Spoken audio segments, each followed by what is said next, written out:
అందరికీ శుభోదయం. ఒక చిన్న సహాయం పెద్ద ప్రాణాన్ని కాపాడగలదా? అయితే ఈ కథ తెలుసుకోండి. ఒక కాకి నది దగ్గర ఉన్న చెట్టుపైకి వెళ్ళి కూర్చుంది. కింద నది వెళ్తున్న ప్రవాహాన్ని చూస్తుంది.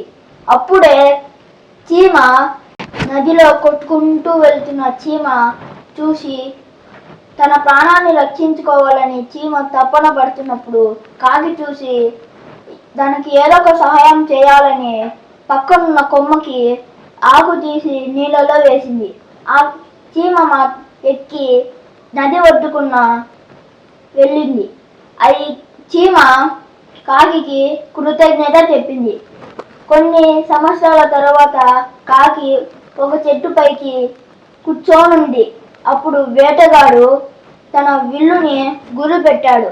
అది చూసిన చీమ తనకు సహాయం చేసినందుకు ఈ చీమ గుర్తు తెచ్చుకొని వేటగాడి కాళ్ళని కుట్టింది. అప్పుడు ఆ మంటకి తట్టుకోలేక వేటగాడు ఆ గురిని తప్పేశాడు. అప్పుడు ఆ కాకి ఎగిరిపోయింది. దీంతో నీతి, మంచి చేసిన వాళ్ళకి మంచే జరుగుతుంది, చెడ్డ చేసిన వాళ్ళకి చెడుపే జరుగుతుంది. Thank you.